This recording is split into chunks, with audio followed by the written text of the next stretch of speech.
اماں، آج بھی میں صبح سے لے کر شام تک یہ دیگچا لے کر بیٹھی رہی ہوں، مگر مجال ہے جو کوئی بندہ بھی یہاں پر آیا ہو۔ یہ غریبوں کی بستی ہے، یہاں پر تو سوکھی روٹی ملنے پر بھی لوگ شکر ادا کرتے ہیں۔ یہ بریانی کون لے گا ہم سے؟ میں نے اماں سے سخت تپے ہوئے انداز میں کہا تو وہ کہنے لگیں کہ خدا کی ذات سے نا امید نہیں ہونا چاہیے، وہ تو کیڑوں کو پتھر میں بھی رزق دیتا ہے، تو وہ ہم سے کیسے بے خبر رہ سکتا ہے؟ اماں، میں خدا کی ذات سے نا امید نہیں ہو رہی، میں آپ کو بس یہ بتا رہی ہوں کہ یہاں پر یہ کام نہیں چل سکتا۔ آپ مجھے اجازت دیں کہ میں گھر سے باہر نکل کر یہ کام کرنے لگوں، کسی اسکول میں جاؤں یا پھر کسی سڑک کنارے میں اپنا یہ ٹھیا لگا لوں۔ مگر اماں، اگر آپ یہ کہو کہ گھر بیٹھ کر میں اس کچی بستی میں بریانی بیچ سکتی ہوں اور بچے آ کر مجھ سے لے سکتے ہیں تو یہ محض آپ کا خواب ہے، ایسا حقیقت میں کبھی نہیں ہو سکتا۔ اب کی بار اماں سر پکڑ کر رہ گئیں۔ جوان جہان لڑکی ہو، کیسے تمہیں میں اکیلے باہر بھیج دوں؟ اماں، میں چھوٹے بھائی کو ساتھ لے جاؤں گی جب وہ اسکول سے واپس آیا کرے گا۔ تو اماں بس مجھے اجازت دے دو، مجھ پر اعتبار کرو، میں کچھ بھی غلط نہیں کروں گی، میں نے اماں سے التجائیہ انداز میں کہا۔ ان کی آنکھیں نم ہو گئی تھیں۔ مجھے تم پر اعتبار ہے، میں جانتی ہوں کہ تم کبھی غلط نہیں کر سکتی، مگر مجھے دنیا پر اعتبار نہیں ہے۔ کیسے ان کی آنکھوں کو تمہیں دیکھنے سے روک پاؤں گی؟ ان کی زبانوں کو کیسے قابو میں کروں گی؟ لوگ کیا کہیں گے کہ آج جوان جہان لڑکی کو گھر سے باہر نکال دیا؟ تمہارا باپ ان عورتوں کے خلاف بولتا تھا، انہیں منع کرتا تھا کہ وہ کمانے کے لیے گھر سے باہر نہ نکلے بلکہ مردوں کو کمانے کے لیے بھیجیں، اور اب جب وہ اس دنیا میں نہیں رہا تو اب میں تمہیں کیسے نکال دوں؟ وہ سب لوگ باتیں بنائیں گے۔ میں نے اماں کا ہاتھ پکڑ لیا۔ اماں، وہ عورتیں بھیک مانگتی تھیں اور ان کے شوہر گھر بیٹھ کر نشہ کرتے تھے۔ ابا انہیں کہتے تھے کہ تم لوگ کیوں بھیک مانگ رہی ہو، تم اپنے شوہروں کو گھر سے باہر نکالو۔ وہ عورتوں کے کمانے کے خلاف نہیں تھے، وہ عورتوں کے بھیک مانگنے کے خلاف تھے، اور میں محنت کر رہی ہوں، مجھے کسی سے کوئی فرق نہیں پڑتا، بس تم مجھے اجازت دے دو۔ اور پھر میں اماں سے اجازت لے کر ہی ٹلی تھی۔ میں نے چاچے شکور سے بھی بات کر لی تھی۔ وہ کہنے لگا کہ بیٹی، میں تمہیں اپنے رکشے پر لے جاؤں گا، مگر تمہیں اس کا مجھے کرایہ ادا کرنا ہوگا۔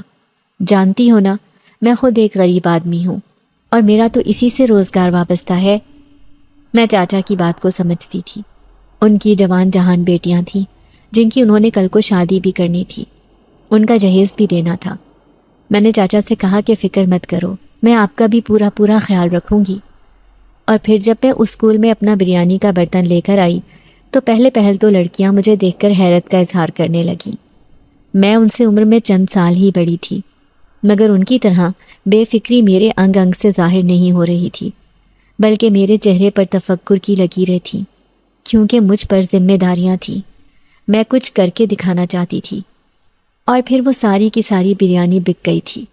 ان لڑکیوں کو میرے ہاتھ کا ذائقہ بہت پسند آیا تھا۔ وہ کہنے لگیں کہ آپ روزانہ آیا کریں، روزانہ ہم آپ سے بریانی خریدیں گے۔ اور پھر میں مسکراتے ہوئے گھر آ گئی تھی۔ کچھ پیسے میں نے چچا کو کرائے کی مد میں دیے تھے، اور باقی جب اماں کے ہاتھ پہ رکھے تو ان کی آنکھیں بھی نم ہو گئی تھیں۔ تم نے تو صحیح معنوں میں مجھے بیٹا بن کر دکھایا ہے۔ میرا یہ کام چل نکلا تھا۔ میں روزانہ وہ برتن اٹھا کر اسکول میں جاتی، کبھی چاٹ تو کبھی چاول اور کبھی کچھ اور بنا کر لے جاتی تھی۔ مگر ایک دن یہ سب مجھے اسکول میں لانے سے منع کر دیا گیا تھا۔ اسکول کی پرنسپل کہنے لگی کہ اب انہی کے اسکول کی ایک ٹیچر جو قدرے غریب خاندان سے تعلق رکھتی ہے وہ کینٹین چلانے کا کام کرے گی، اور اب میں یہ کام کہیں اور جا کر کروں۔ اگر مجھے یہاں پر کام کرنا بھی ہے تو مجھے ٹیکس دینا ہوگا۔ وہ ٹیکس کی مد میں مجھ سے اتنی رقم مانگ رہے تھے کہ میرا سارا منافع اسی میں چلا جاتا اور مجھے کیا بچتا۔ میں اپنا سمون لے کر گھر آ گئی تھی، اور پھر اماں مجھے کہنے لگیں کہ فکر مت کرو، خدا ایک در بند کرتا ہے تو 100 در کھول بھی دیتا ہے۔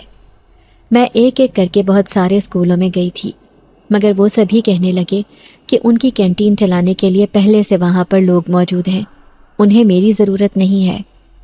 اب میں سڑک کنارے وہ دیگچا رکھ کر بیچنے لگی تھی۔ ایک بار جب میرا بھائی ساتھ تھا تو وہ غصہ کرنے لگا، کہنے لگا کہ باجی یہ کون سا طریقہ ہے، لوگ ہمیں دیکھ رہے ہیں، مجھے یہ بات اچھی نہیں لگ رہی۔ میں نے اپنے بھائی سے کہا کہ میں محنت کر رہی ہوں، میں بھیک نہیں مانگ رہی اور محنت میں کسی قسم کی کوئی شرم نہیں ہوتی۔ بھائی کو یہ بات سمجھ آ گئی تھی، مگر وہ ابھی بھی بہت غصے میں تھا، کیونکہ بعض لوگ مجھے عجیب گندی نظر سے دیکھ رہے تھے، اور کوئی بھائی چاہے وہ چھوٹا ہی کیوں نہ ہو، وہ یہ سب اپنی بہن کے لیے برداشت نہیں کر سکتا، مگر یہ سب بھائی کے ساتھ ساتھ مجھے بھی برداشت کرنا پڑ رہا تھا، اپنے بھائی کے مستقبل کے لیے اور اپنی ماں کے علاج کے لیے۔ اور اب تھوڑا تھوڑا کر کے میرا سامان بکنے لگا تھا، جس سے مجھے خاطر خواہ منافع بھی ہونے لگا تھا۔ اس دن میں جب چاچا شکور کے رکشے پر بیٹھ کر واپس آ رہی تھی، تبھی ایک موٹر سائیکل سوار میرے پیچھے لگ گیا تھا۔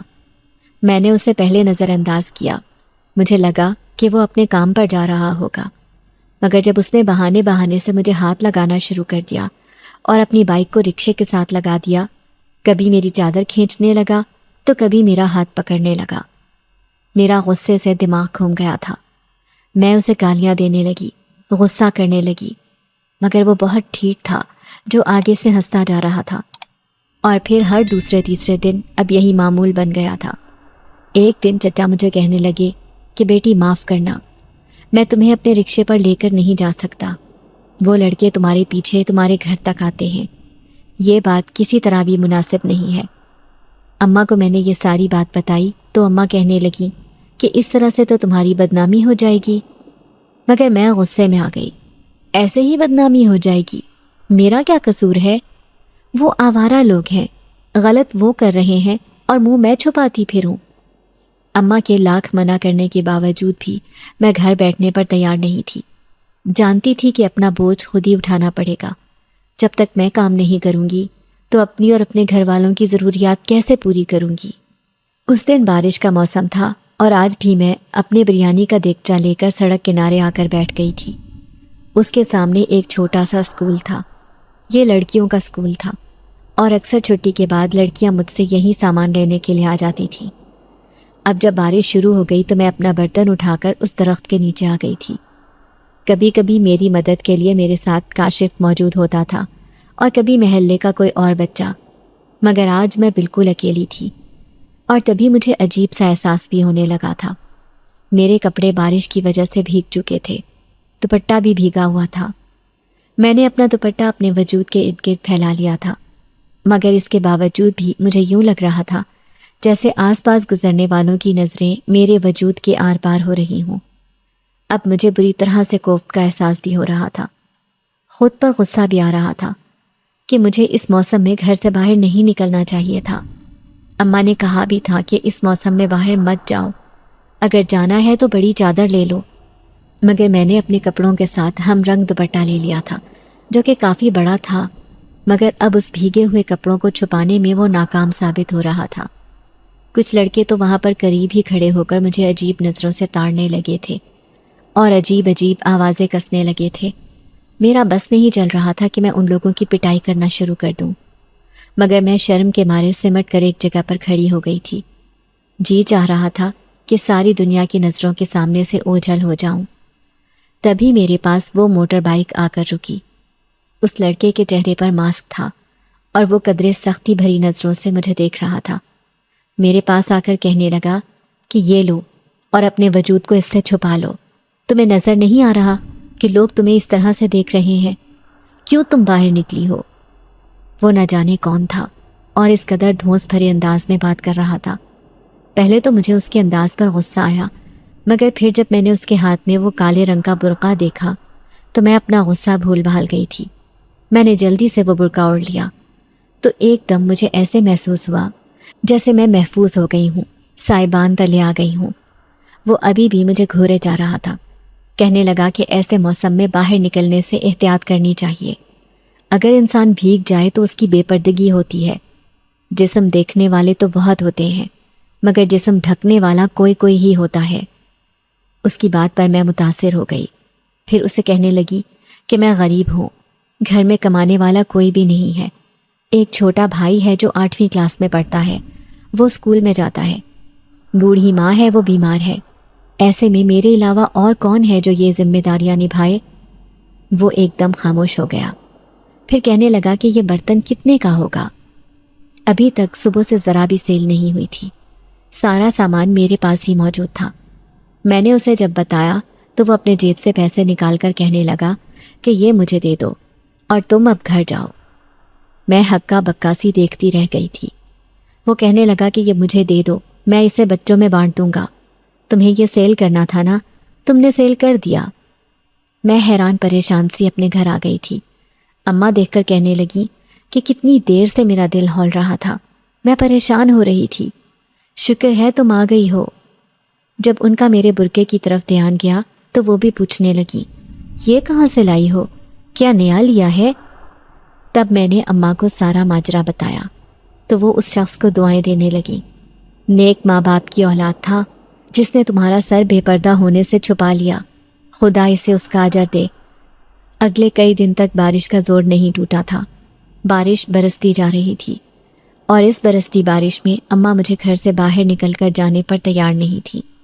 کہنے لگیں کہ پھر سے تمہیں اس موسم میں آوارہ لوگ ملیں گے، اور میں نہیں چاہتی کہ کوئی تم پر بری نظر ڈالے۔ ابھی ہمارے گھر میں سامان بھی موجود ہے، ضرورت کے لیے پیسے بھی ہیں۔ اب ایسی بھی کوئی مصیبت نہیں ہے جو تم اس موسم میں جل پڑو۔ سردی بھی تو بہت زیادہ ہے، اپنا نہیں تو میرا خیال کر لو، کیوں مجھے تکلیف دیتی ہو؟ جتنی دیر بھی تم گھر سے باہر رہتی ہو تو میں یہی سوچتی رہتی ہوں کہ تمہارے ساتھ کچھ کہیں غلط نہ ہو جائے۔ میں نے اماں کا ہاتھ پکڑ لیا، انہیں تسلی دینے لگی، ایسی باتیں مت کرو اماں، سب ٹھیک ہو جائے گا۔ اور پھر جب بارش کا زور ٹوٹا تو آسمان پر دھوپ نمودار ہونے لگی، تو میں پھر سے اپنے کام میں مصروف ہو گئی، اور اب مجھے ایک اسکول میں کینٹین کھولنے کی اجازت مل گئی تھی۔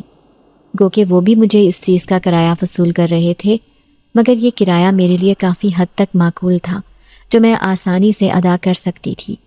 اور اگر اس اسکول میں میری سیلنگ اتنی ہو جاتی جتنا میں نے سوچا ہوا تھا تو یہ کرایہ ادا کرنا میرے لیے قطعاً مشکل نہ ہوتا۔ اب پھر سے میں شکور چاچا کے رکشے پر اسکول میں آنے جانے لگی تھی۔ اب جب دوبارہ ان لڑکوں نے میرا پیچھا نہیں کیا تو شکور چاچا کو بھی مجھے لانے لے جانے پر اعتراض نہیں تھا۔ اب انہوں نے اپنے رکشے میں اور بھی لڑکیاں بٹھا لی تھیں۔ وہ ایسا کوئی رسک لینے پر تیار ہو ہی نہیں سکتے تھے، مگر شاید میرے لیے مصیبت پھر سے نازل ہونے والی تھی۔ اس دن پھر سے میں نے اسی موٹر سائیکل سوار کو رکشے کا پیچھا کرتے ہوئے دیکھا تھا۔ یہ وہی لڑکا تھا جو کچھ دن پہلے تک میرا پیچھا کرتا تھا۔ رکشے میں بھری سڑک پر لوگوں کی موجودگی میں وہ میرے ساتھ بدتمیزی کر رہا تھا، میرا ہاتھ پکڑ لیتا، میرا دوپٹہ تھام لیتا، اور اب جب اسے پھر سے میں نے اپنے پیچھے دیکھا تو غصے کی ایک لہر میرے وجود میں دوڑ گئی تھی۔ اب تو اس کے ساتھ اور بھی لڑکے شامل تھے جو مجھ پر آوازیں بھی کسنے لگے تھے۔ شکور چاچا کہنے لگے کہ بیٹا اب تم اپنا بندوبست کر لو، ورنہ تمہاری وجہ سے یہ لڑکیاں بھی میرا رکشہ چھوڑ دیں گی۔ تب میں بری طرح سے شرمندہ ہو کر رہ گئی تھی۔ ابھی میں نے اماں کو اس بارے میں نہیں بتایا تھا، میں جانتی تھی کہ وہ بہت ہی زیادہ پریشان ہو جائیں گی اور اپنی صحت کو خراب کرتی جائیں گی، مگر محلے کی عورتوں کی زبانی اماں کو معلوم ہو گیا تھا۔ اس دن جب میں اپنے گھر واپس آئی تو اماں بہت پریشان تھی۔ کون ہیں وہ لڑکے جو تمہارا مسلسل پیچھا کر رہے ہیں اور وہ تمہاری جان چھوڑنے پر تیار ہی نہیں ہے، تمہارے ساتھ اتنی بدتمیزی کر رہے ہیں؟ اماں تم فکر مت کرو، میں ان لڑکوں کو ایسا مزہ چکھاؤں گی کہ وہ ساری زندگی یاد رکھیں گے، دوبارہ کبھی مجھے تنگ کرنے کی کوشش نہیں کریں گے۔ تم محلے والوں کی باتوں پر پریشان مت ہوا کرو، وہ دو کی چار لگا کر باتیں پھیلانے کے عادی ہوتے ہیں۔ بات تو یہ ٹھیک تھی، مگر اماں کہنے لگیں کہ بیٹا جہاں پر رائی ہو پہاڑ وہیں پر بنتا ہے۔ میں جانتی ہوں کہ تم بہت اچھی، شریف اور پاک باز بچی ہو، مگر لوگ تہمت لگاتے ہوئے دیر نہیں لگاتے، اور اگر کوئی تمہیں بدنام کر دے تو میں تو جیتے جی مر جاؤں گی۔ غریبوں کے پاس عزت کے علاوہ اور کیا ہوتا ہے؟ میں نے اماں کو روتے ہوئے دیکھا تو مجھے اپنی بے بسی کا احساس ہو رہا تھا۔ اب میں نے سوچ لیا تھا کہ میں ان لوگوں کو ایسے آسانی سے نہیں چھوڑوں گی۔ اگلے دن جب وہ لوگ میرا پیچھا کرنے لگے تو میں نے رکشہ وہیں پر رکوا دیا، اور وہ موٹر سائیکل بھی رک گیا تھا۔ میں جب اس کی طرف جانے لگی تو وہ بھی اپنی موٹر سائیکل سے اتر کر نیچے آ گیا تھا۔ وہ ایسے پوز کر رہا تھا جیسے میں اس سے نہ جانے کون سے راز و نیاز کرنے جا رہی ہوں۔ اس کے پاس جا کر میں نے اسے ایک زوردار تھپڑ رسید کر دیا تھا۔ وہ منہ پر ہاتھ رکھے مجھے بے یقینی سے دیکھنے لگا، اور تب وہاں پر اور بھی لوگ اکٹھے ہو گئے تھے۔ میں اسے چلاتے ہوئے کہنے لگی کہ تم ایک گھٹیا انسان ہو، تمہارے گھر میں ماں بہنیں نہیں ہیں، تبھی تمہیں شاید کسی اور کی عزت کا خیال نہیں ہے۔ اتنے دنوں سے تو تم نے میرا تماشا بنا کر رکھ دیا ہے۔ دیکھنے والے لوگ کیا کہتے ہوں گے کہ میں بھی تمہاری طرح آوارہ خاندان کی لڑکی ہوں۔ آئندہ میرے راستے میں مت آنا، ورنہ اس سے بھی زیادہ برے طریقے سے پیش آؤں گی۔ اسے غصے سے بولتے جھکتے میں وہاں سے آ گئی تھی۔ کچھ دن تک تو وہ لوگ مجھے نظر نہیں آئے تھے۔ جب یہ بات اماں کو بتائی تو وہ پریشان ہو گئی تھی۔ تمہیں اس پر ہاتھ نہیں اٹھانا چاہیے تھا، وہ مرد ذات ہے، اور مرد ذات غصے میں آ کر کچھ بھی کر سکتا ہے۔ اگلے دن پھر سے جب وہ میرے رکشے کے پیچھے آنے لگے تو اچانک سے اس کا بہت برے طریقے سے ایکسیڈنٹ ہوا تھا۔ وہ میرے سامنے سڑک پر ایک طرف لڑکتا چلا گیا تھا۔ اس کو صرف چوٹیں آئی تھیں، کوئی جانی نقصان نہیں ہوا تھا۔ حالانکہ اس نے میرے ساتھ اتنا برا کیا تھا، مگر اس کے باوجود بھی اسے دیکھ کر میں پریشان ہو گئی تھی۔ مجھے ایسے محسوس ہوا تھا جیسے کسی نے جان بوجھ کر اس کی بائک کو اٹھا کر سڑک کنارے پھینکا ہو، اور وہ بھی زمین سے اسی وقت اٹھ کر کھڑا ہو گیا تھا۔ اس کا مطلب یہ تھا کہ اسے زیادہ چوٹیں نہیں آئیں، مگر وہ اس سب سے خوفزدہ ہو گیا تھا۔ کافی دن تک وہ مجھے نظر نہیں آیا تھا۔ اس دن پھر سے موسم ابر آلود ہو رہا تھا۔ آج اسکول میں بچے اکا دکا ہی آئے تھے۔ میرا کافی سارا سامان بچ بھی گیا تھا۔ میں مایوس تھی کہ اتنا سارا سامان لے کر میں اب گھر کیسے جاؤں گی۔ عموماً میں پھر واپسی پر پیدل ہی گھر جاتی تھی۔ واپسی پر اب کرایہ بچا لیا کرتی تھی، کیونکہ میرے پاس صرف خالی برتن ہوتے تھے اور رکشہ میں نے صرف صبح کے ٹائم کے لیے لگایا ہوا تھا۔ مگر اب جب میرے پاس سامان تھا تو میرے لیے پیدل چلنا مشکل ہو رہا تھا۔ تبھی میں ایک جگہ پر رکشے کا انتظار کرنے لگی۔ ایک رکشہ میرے پاس آ کر رکا اور میں اس میں سوار ہو گئی۔ اسے اپنے گھر کا پتہ بتایا، مگر حیرت کی انتہا نہیں رہی جب وہ رکشہ ایک انجان راستے پر جانے لگا۔ میں نے شور مچانا شروع کر دیا تھا، تم کہاں پر لے کر جا رہے ہو مجھے؟ مگر وہ تو جیسے کچھ سن ہی نہیں رہا تھا۔ تبھی رکشے کے ساتھ وہ بائک والا بھی چلنے لگا تھا۔ اس وقت اس کے چہرے پر ہیلمٹ نہیں تھا۔ اس کا کراہیت آمیز چہرہ نظر آ رہا تھا۔ مجھے دیکھتے ہوئے وہ خباثت سے ہنس رہا تھا۔ تم نے اس دن مجھے سب کے سامنے تھپڑ مار کر اچھا نہیں کیا، تم نے میری بے عزتی کی۔ آج میں تم سے اس سب کا انتقام لے کر رہوں گا۔ میرا پورا وجود جیسے سن ہو کر رہ گیا تھا۔ میں نے چلتے ہوئے رکشے سے چھلانگ لگا دی تھی، مگر شکر تھا کہ میں گرنے سے بچ گئی تھی۔ میرا پاؤں مڑ گیا تھا، مگر میں نے اس تکلیف کو بھلا کر ایک طرف بھاگنا شروع کر دیا تھا۔ جس طرف میں بھاگ رہی تھی وہاں پر خاردار جھاڑیاں تھیں۔ گاڑی یا رکشہ اس طرف نہیں جا سکتا تھا۔ اس لڑکے نے بھی بائک ایک طرف روک دی اور پھر وہ دونوں میری طرف بھاگنے لگے تھے۔ وہاں پر 2-3 اور بھی موٹر سائیکل سوار آ گئے تھے۔ یقیناً وہ سب آپس میں ملے ہوئے تھے اور سب بھی مجھے نقصان پہنچانا چاہتے تھے۔ میرا تو خوف کے مارے برا حال ہو گیا تھا۔ میں وہاں سے بھاگتے بھاگتے کافی دور نکل آئی اور وہ لوگ بھی میرے پیچھے ہی آ رہے تھے۔ تبھی میں کسی سے بری طرح سے ٹکرا گئی۔ سر اٹھا کر دیکھا تو میرے سامنے ایک آدمی کھڑا تھا۔ وہ آدمی مجھے جانا پہچانا لگا تھا۔ اس کے چہرے پر ماسک تھا، اس کی آنکھوں میں برہمی تھی۔ تبھی مجھے یاد آیا کہ اس آدمی کو میں نے کہاں دیکھا تھا۔ یہ وہی آدمی تھا جس نے مجھے اس دن برقع لا کر دیا تھا اور میرا سارا سامان بھی خرید لیا تھا۔ اب جب میں بے یقینی کے عالم میں تھی اور آج پھر جب مجھے لگنے لگا تھا کہ میں دنیا میں اکیلی ہوں اور میں رسوا ہو جاؤں گی، تو پھر سے یہ آدمی یہاں پر آ گیا تھا اور اب پھر سے یہ میری مدد کرنے کے لیے تیار ہو گیا تھا۔ کہنے لگا کہ تم ادھر سائڈ پہ ہو جاؤ، میں ان لوگوں کو سبق سکھاتا ہوں۔ تبھی ایک لڑکا بھاگتے ہوئے میری طرف آیا تھا اور اس دوران مجھے زوردار ٹھوکر لگی۔ میں زمین پر گر گئی۔ میرے سر پر چوٹ لگی تھی۔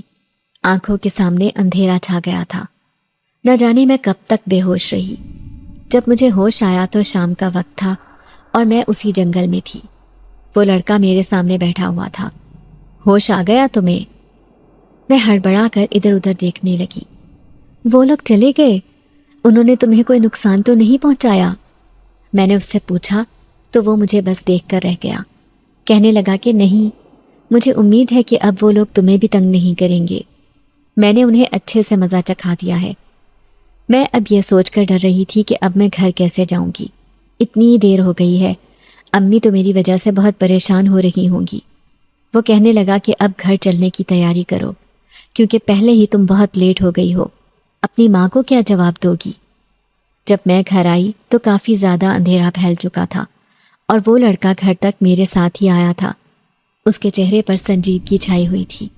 گھر کے پاس بہت ساری عورتیں جمع تھیں۔ انہوں نے مجھے اس لڑکے کے ساتھ آتے دیکھا تو اپنے منہ میں انگلیاں داب لی تھیں۔ کون ہے یہ لڑکا؟ دیکھو کیسی بے حیا لڑکی ہے، کس طرح دندناتے ہوئے دن دہاڑے گھر سے نکل جاتی ہے، پورا پورا دن گھر سے باہر رہتی ہے، نہ جانے کیا کیا گل کھلاتی ہے، اور آج تو دیکھو اس لڑکے کو ساتھ لے کر آئی ہے۔ ماں نے کھلی چھوٹ دے رکھی ہے۔ وہ سب عورتیں بڑبڑا رہی تھی اور میں جب گھر گئی تو ماں بری طرح سے رو رہی تھی۔ کہاں تھی تم؟ کب سے میں تمہارا انتظار کر رہی ہوں۔ میں نے ماں کو ساری بات بتائی تو اب کی بار انہوں نے بھی سر اٹھا کر اس لڑکے کی طرف دیکھا تھا۔ میں نے انہیں بتایا کہ یہی ہے وہ لڑکا جس نے پہلے بھی میری مدد کی تھی، مگر عورتوں کی مجھے سمجھ نہیں آ رہی تھی، وہ سب عورتیں گھر میں کیوں جمع تھیں؟ اور اب تو میرے چھوٹے بھائی کی بھی آنکھوں میں میرے لیے غصہ نظر آ رہا تھا، جسے دیکھ کر میں بری طرح سے گھبرا گئی تھی۔ اب کیا میرے اپنے گھر کے افراد بھی مجھ پر شک کریں گے؟ اماں کہنے لگی کہ تم اپنے کمرے میں جاؤ، میں ان عورتوں سے بات کرتی ہوں۔ وہ لڑکا بھی کچھ کہے بغیر وہاں سے چلا گیا تھا۔ میں کمرے میں تھی مگر باہر سے آوازیں آ رہی تھی، تم دونوں ماں بیٹی یہاں سے چلی جاؤ، تم لوگوں نے محلے میں گند پھیلا کر رکھا ہے۔ پہلے تمہارا شوہر تو ہم لوگوں پر انگلیاں اٹھاتا تھا، کہتا تھا کہ ہمیں گھر سے باہر نہیں نکلنا چاہیے۔ اس نے آنکھیں کیا بند کی، تم دونوں ماں بیٹی کو کھلی چھوٹ مل گئی، اور یہ تمہارا بیٹا، یہ تو چھوٹا ہے، کچھ سمجھتا نہیں ہے، مگر ہم لوگ سمجھ بوجھ والے ہیں، ہماری بھی جوان بیٹیاں ہیں، اپنی بیٹی کو لگام دو ورنہ یہ محلہ چھوڑ کر چلے جاؤ۔ سارے شہر نے تماشا دیکھا ہے کہ کیسے وہ لڑکے تمہاری بیٹی کے گھر تک ساتھ آتے تھے، سب کے سامنے وہ اس کا ہاتھ پکڑتے تھے۔ ارے مجھے یہ بتاؤ کہ جو لڑکے سب لوگوں کے سامنے ہاتھ پکڑ سکتے ہیں وہ اور کیا نہیں کر سکتے؟ اور اس وقت یہ جس حالت میں اور جس وقت یہ آئی ہے، تمہیں کیا لگتا ہے کہ ہمیں معلوم نہیں ہے کہ تمہاری بیٹی کیا گل کھلا رہی ہے؟ ان کی باتیں تیر کی طرح میرے دل میں لگی جا رہی تھی۔ ایک ایک کر کے وہ عورتیں چلی گئی تھی۔ اب میں بری طرح سے رونے لگی تھی۔ اماں، میرا کوئی قصور نہیں ہے، میں نے کچھ بھی نہیں کیا۔ اماں نے ایک افسردہ سی نظر مجھ پر ڈالی۔ میں جانتی ہوں میری بچی، مگر کیا کروں، زمانے کی زبانیں بند نہیں کی جا سکتی۔ پھر اگلے دن جب میں کام پر جانے لگی تو میرے محلے کی عورتیں راستے میں آ کر کھڑی ہو گئیں۔ آج کے بعد تم گھر سے باہر نہیں نکل سکتی، تمہیں اجازت نہیں ہے۔ اگر تم نے یہاں سے باہر قدم بھی نکالا تو ہم تم لوگوں کو اس محلے سے باہر نکال دیں گے۔ میں روتے ہوئے گھر آ گئی تھی۔ میں بہت بہادر تھی، کبھی کسی کی بات نہیں سنی تھی، ہمیشہ سب کی باتوں کو جوتے کی نوک پر رکھتی تھی، مگر اب ان عورتوں کی باتوں نے مجھے افسردہ کر دیا تھا۔ میں روتی ہوئی گھر آئی تو اماں مجھے کہنے لگی، کیا ہوا ہے، کیوں تم اتنی پریشان ہو؟ اور اب میں نے اماں کو ساری بات بتائی تو وہ کہنے لگیں کہ یہ عورتیں تو پہلے سے ہی ہم لوگوں کے خلاف بات ڈھونڈ رہی تھی، بہانے کی تلاش میں تھی کہ کوئی بات ملے اور یہ بات کا بتنگڑ بنا ڈالے۔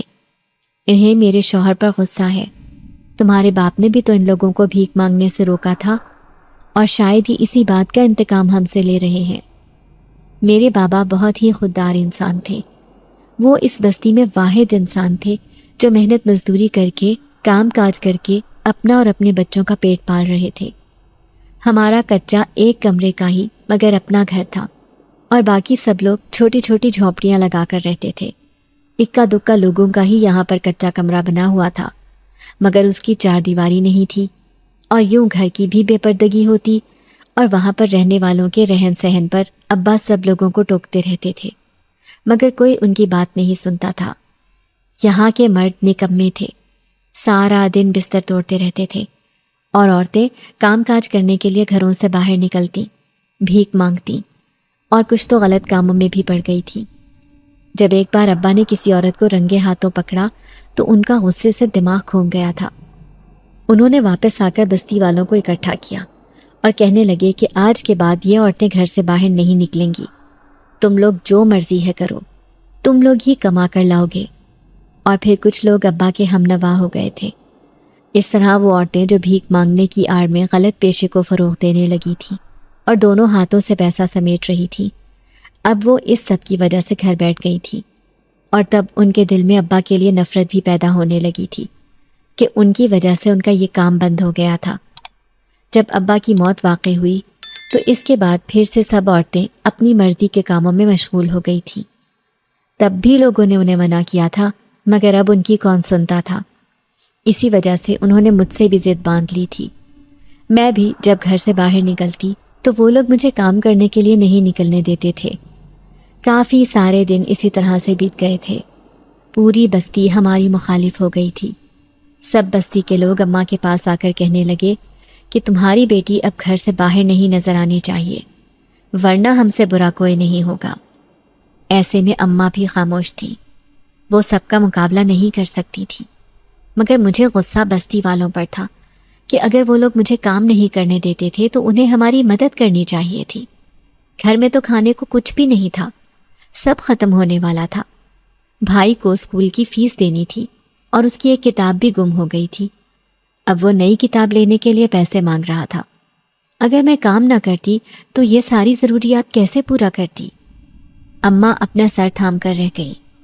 کیا کروں ان لوگوں کا؟ اب میں اپنی مجبوریاں ان لوگوں کے سامنے تو نہیں رو سکتی، ان کے آگے ہاتھ تو نہیں جوڑ سکتی۔ مجھے بتاؤ کہ میں کیا کروں؟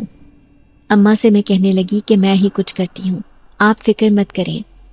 اس دن وہی تھوڑی سی دال بچی ہوئی تھی جو ہم لوگوں نے پکا لی تھی۔ اب مجھے کل کے لیے کچھ کرنا تھا، گھر سے باہر نکلنا تھا۔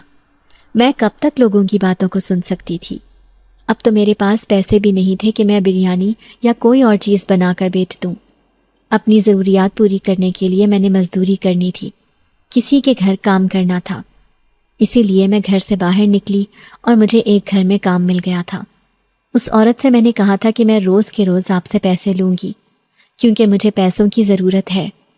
اس نے بھی اس بات پر کوئی اعتراض نہیں کیا تھا، اور پھر اس نے مجھ سے پورے گھر کے کام کروائے۔ برتن دھونے سے لے کر کپڑے دھونے تک میں نے سارا کام کیا تھا، اور شام کو پھر اس نے میری محنت کا معاوضہ میرے ہاتھ پر رکھ دیا۔ واپس آتے ہوئے میں راستے سے روٹیاں اور سالن لے کر آئی تھی، مگر جب اپنی گلی میں پہنچی تو آج پھر گھر کے پاس بہت سارے لوگ جمع تھے۔ مجھے دیکھ کر وہ غصے سے دھاڑنے لگے۔ کہاں تھی یہ آوارہ لڑکی؟ صبح یہ گھر سے نکلی تھی اور اب شام ڈھلے گھر آ رہی ہے۔ تمہاری ماں کیسی عورت ہے جس نے تمہیں کھلی چھوٹ دے رکھی ہے؟ کوئی تمہیں روکنے والا نہیں ہے۔ اب ہم تمہیں اس گھر میں برداشت نہیں کر سکتے، نکلو یہاں سے۔ یہ محلہ تو تم ماں بیٹی نے بدنام کر کے رکھا ہوا ہے۔ وہ لوگ مجھے دھکے دینے لگے تھے اور میرے ہاتھ سے وہ شاپر چھوٹ کر دور جا کر گرا تھا جو میں نے اتنی محنت سے پیسے کما کر کھانا حاصل کیا تھا۔ اس کی بے قدری پر مجھے رونا آ گیا تھا۔ تبھی مجھے کسی نے پکڑ کر گرنے سے بچا لیا۔ کہنے لگا کہ آج کے بعد کوئی اس کی طرف میلی آنکھ اٹھا کر بھی نہیں دیکھے گا، ورنہ مجھ سے برا کوئی نہیں ہوگا۔ سب لوگ کہنے لگے، کیوں؟ کون ہو تم اس کے؟ کیا رشتہ ہے تمہارا؟ وہ کہنے لگا کہ یہ میری بیوی ہے، ہم دونوں نے نکاح کیا ہے، اور اگر آج کے بعد کسی نے میری بیوی کی طرف آنکھ اٹھا کر بھی دیکھا تو مجھ سے برا کوئی نہیں ہوگا۔ اب وہ لوگ چہمہ گوئیاں کرتے ہوئے، باتیں کرتے ہوئے وہاں سے چلے گئے تھے، اور میں حیرت سے منہ کھولے اسے دیکھ رہی تھی۔ سب لوگ کہنے لگے کہ بہت آوارہ لڑکی ہے، کیسے چھپ کر نکاح کیا ہوا ہے اور کسی کو ہوا تک نہیں لگنے دی۔ اماں نے بھی یہ سب سن لیا تھا، وہ اپنا دل تھام کر رہ گئی۔ جب میں گھر آئی تو وہ مجھے بے یقینی سے دیکھنے لگی۔ کون تھا یہ لڑکا؟ اور یہ سچ کہہ رہا تھا؟ میں نے اماں کو یقین دلانے کی بہت کوشش کی کہ وہ جھوٹ بول رہا ہے، میرا اس کے ساتھ کوئی رشتہ نہیں ہے، مگر اماں نے میری بات سنی انسنی کر دی۔ وہ اتنی بڑی بات یوں ہی نہیں کہہ سکتا، یقیناً تم نے اسے کوئی آس دلائی ہوگی۔ اگر ایسی کوئی بات ہے تو تم نے مجھ سے جھوٹ کیوں بولا؟ مجھ سے کیوں چھپایا؟ میں کون سا تمہیں روک لیتی یا تمہیں منع کر دیتی؟ ہم میں سے کسی نے بھی کھانا نہیں کھایا تھا، سب بھوکے تھے اور میں بری طرح سے رو رہی تھی۔ جب رات کو دروازے پر دستک کی آواز سنائی دی تھی تو اماں مجھے غصے سے گھور کر رہ گئی۔ لگتا ہے تمہارا شوہر آ گیا ہے۔ ان کے الفاظ اور انداز میرے لیے ناقابل برداشت تھے۔ مگر شاید اب یہ سب کچھ میں نے ساری زندگی برداشت کرنا تھا۔ چھوٹا بھائی دروازہ کھولنے چلا گیا تو سامنے وہی لڑکا کھڑا تھا۔ اس کے ہاتھ میں بڑے بڑے شاپر تھے۔ کہنے لگا کہ یہ سامان میں آپ لوگوں کے لیے لے کر آیا ہوں۔ اماں نے اسے دیکھ کر نفرت سے منہ موڑ لیا تھا اور میری آنکھوں میں اسے دیکھ کر بے یقینی پھیل گئی تھی۔ وہ کس رشتے سے، کس تعلق سے یہاں پر آیا تھا؟ ایک نظر اس نے اماں پر ڈالی اور پھر کچھ کہے بغیر وہاں سے چلا گیا تھا۔ میں نے شاپر کھول کر دیکھے تو اس میں مہینے بھر کا راشن اور ضرورت کا باقی سامان تھا۔ اماں کہنے لگی کہ ایسے تو کوئی کسی پر پیسہ خرچ نہیں کرتا، یقیناً تمہارا اس کے ساتھ کوئی نہ کوئی تعلق ضرور ہوگا۔ اس سب سے ایک بات کا تو فائدہ ہوا تھا کہ اب کوئی میرا راستہ نہیں روکتا تھا، کوئی مجھے کسی بات پر ٹوکتا نہیں تھا، اور اماں نے اب مجھ سے بات کرنا ہی چھوڑ دی تھی۔ وہ مجھے دیکھ کر اپنے چہرے کا رخ موڑ لیا کرتی تھی، کہتی تھی کہ سب لوگ بالکل ٹھیک کہہ رہے تھے کہ بیٹی کو اتنا سر پر نہیں چڑھانا چاہیے، تبھی تو تم نے میرے سر میں خاک ڈلوا دی۔ میں کس منہ سے لوگوں کا سامنا کروں گی؟ پہلے تو میں اس لڑکے کی احسان مند رہتی تھی کہ اس نے میری مدد کی، مگر اب جو اس نے کیا تھا، اس کے بعد تو مجھے اس کی شکل سے بھی نفرت ہو گئی تھی۔ وہ انسان جس کے میں نام تک سے ناواقف تھی، میرے نام کے ساتھ اسے جوڑا جا رہا تھا، مجھ سے منسوب کیا جا رہا تھا، میرے کردار پر انگلی اٹھائی جا رہی تھی، جبکہ میں نے تو کبھی اسے غور سے دیکھا تک نہیں تھا۔ اس کا چہرہ ماسک میں ہی چھپا رہتا تھا۔ نہ جانے وہ کون تھا اور وہ یہ سب کیوں کر رہا تھا۔ اتنا بڑا جھوٹ بولنے کی اس نے جرت کیسے کی؟ میں اس کا گریبان پکڑنا چاہتی تھی، مگر وہ اس کے بعد سے میرے سامنے ہی نہیں آیا تھا۔ میں جس گھر میں کام کر رہی تھی، مالکن روزانہ میرے ہاتھ پر پیسے رکھنے لگی تھی۔ جب گھر آ کر اماں کے حوالے وہ پیسے کرتی تو وہ میرا ہاتھ جھٹک دیتی۔ مجھے ضرورت نہیں ہے تمہارے ان پیسوں کی۔ اس دن جب میں کام کر رہی تھی تو مالکن کہنے لگی کہ آج تم تھوڑا دیر سے واپس چلی جانا، آج میرے کچھ مہمان آنے والے ہیں اور تمہیں کھانا زیادہ بنانا پڑے گا۔ اس کی بات پر میں پریشان ہو گئی تھی کہ اگر میں گھر دیر سے گئی تو پھر سے محلے کے لوگ باتیں بنائیں گے اور اماں بھی غصہ کریں گی، کیونکہ اس نے مجھے کہا تھا کہ اب تم نے بالکل بھی دیر سے گھر واپس نہیں آنا، ورنہ مجھ سے برا کوئی نہیں ہوگا۔ اور پھر میں کیا کرتی کہ اس کے علاوہ میرے پاس اور کوئی نوکری بھی نہیں تھی۔ باجی بہت اچھی تھی، اس کو میں ناراض بھی نہیں کرنا چاہتی تھی۔ جلدی جلدی کرنے میں بھی مجھے مغرب کی اذانیں ہو گئی تھی، اور اب جب میں نکلنے لگی تو باجی نے میرے ساتھ کھانا پیک کر دیا تھا۔ کہنے لگی کہ کہاں اب تم گھر جا کر دوبارہ سے محنت کرو گی، چولہا چوکا کرو گی، یہ کھانا لے جاؤ اور اپنی ماں اور چھوٹے بھائی کو کھلا دینا۔ میں اس کی مشکور ہو گئی تھی۔ جب گھر کے پاس پہنچی تو آج پھر سے سب لوگ وہاں پر جمع تھے، جو مجھے دیکھ کر دور سے ہی مجھ پر آوازیں کسنے لگے۔ مجھے لگ رہا تھا جیسے میرے قدم من من کے ہو چکے ہوں۔ ساری بہادری ہوا ہو گئی تھی۔ آج سے پہلے جو مجھ میں اعتماد تھا، وہ اعتماد ریزہ ریزہ ہو گیا تھا۔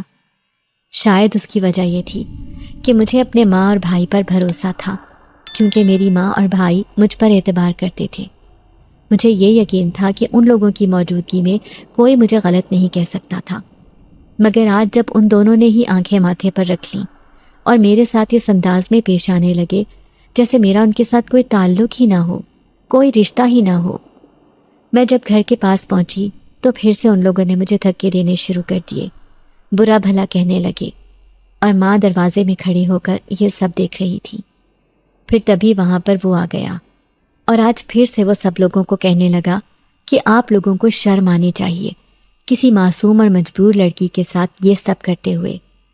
وہ ایک محنتی لڑکی ہے جو اپنے گھر والوں کا پیٹ پالنے کے لیے اس قدر محنت سے کام کر رہی ہے۔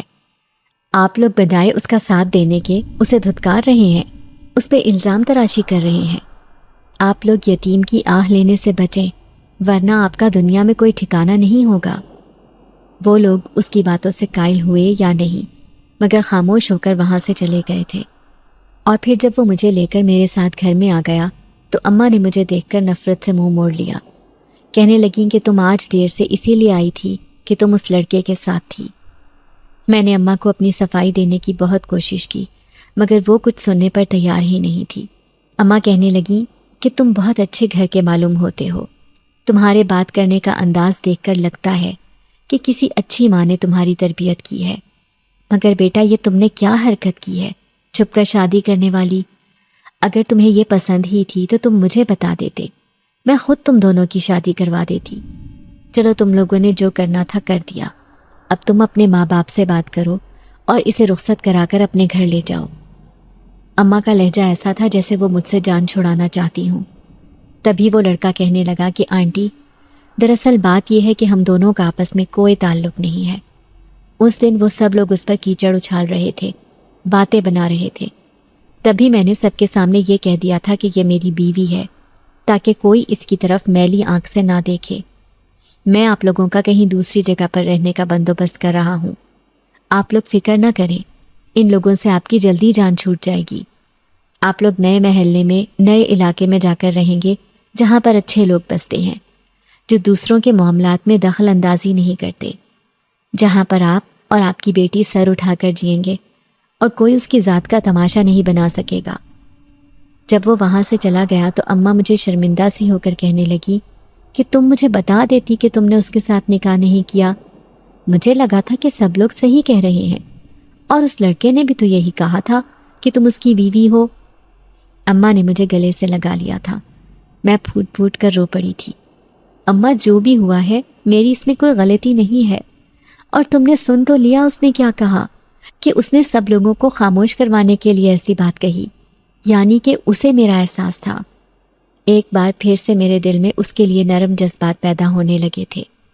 ہمیشہ اس نے میری مدد ہی کی تھی، اور اپنے وعدے کے مطابق کچھ دن بعد ہی وہ پھر سے آ گیا تھا۔ کہنے لگا کہ آپ لوگ یہ گھر چھوڑ دیں اور نئے سرے سے اپنی زندگی کی شروعات کریں، کیونکہ یہ لوگ آپ لوگوں کو جینے نہیں دیں گے۔ ہم نے یہ اپنا چھوٹا سا گھر بیچ دیا تھا، جس گھر کو ہم لوگ کسی جنت سے کم نہیں سمجھتے تھے۔ بستی کے ہی ایک آدمی نے وہ گھر خرید لیا تھا۔ ہم لوگ وہاں سے نکل کر ایک اور گھر میں آ گئے تھے۔ یہ علاقہ ہماری بستی کے مقابلے میں بہتر تھا، لیکن یہاں پر بھی غریب غربا لوگ رہتے تھے، مگر جس گھر میں وہ ہمیں لے کر آیا تھا وہ گھر بہت خوبصورت تھا۔ پکی اینٹوں سے بنا ہوا صحن اور صاف ستھرا گھر تھا۔ کہنے لگا کہ آج سے آپ لوگ اسی گھر میں رہیں گے، اور یہاں آپ جیسے مرضی رہیں، کوئی آپ کی زندگی میں دخل اندازی نہیں کرے گا۔ اب آہستہ آہستہ میں پھر سے اپنی پرانی روٹین پر واپس آ گئی تھی۔ جب مجھے ماں اور بھائی کا اعتماد ملا تو مجھ میں بھی اعتماد لوٹ آیا تھا۔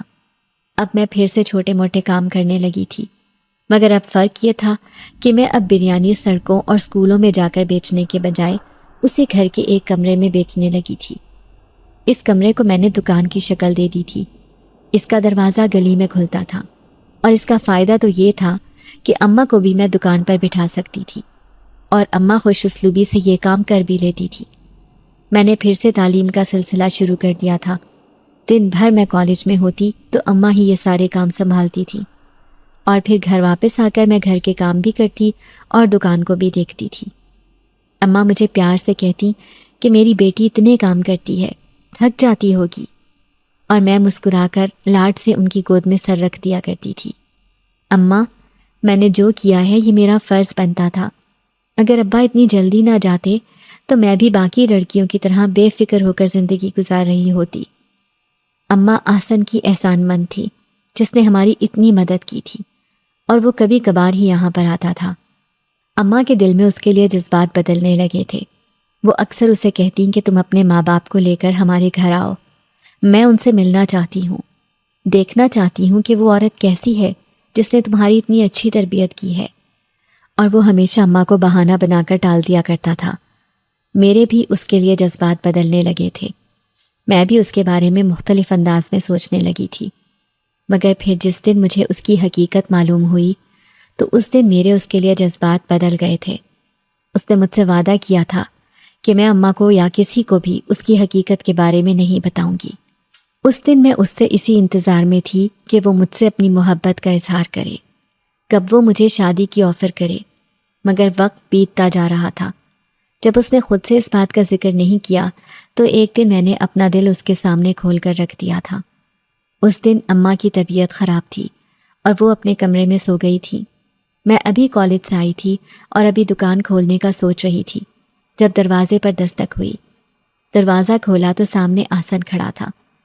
کافی ٹائم کے بعد ہم دونوں کو اکیلے باتیں کرنے کا وقت ملا تھا۔ میں نے پھر اس موقع کو غنیمت جانا اور جب اپنے دل کی بات اس سے کہی تو اس نے مجھے اپنی حقیقت بتائی کہ وہ ہماری طرح ایک آدم ذات نہیں بلکہ جن ذات ہے۔ وہ میری مدد کرنے کی نیت سے میری زندگی میں آیا ہے کیونکہ اسے مجھے اکیلے دیکھ کر ترس آتا تھا۔ وہ بھی میری طرح یتیم تھا، اس کا بھی کسی نے خیال نہیں کیا تھا۔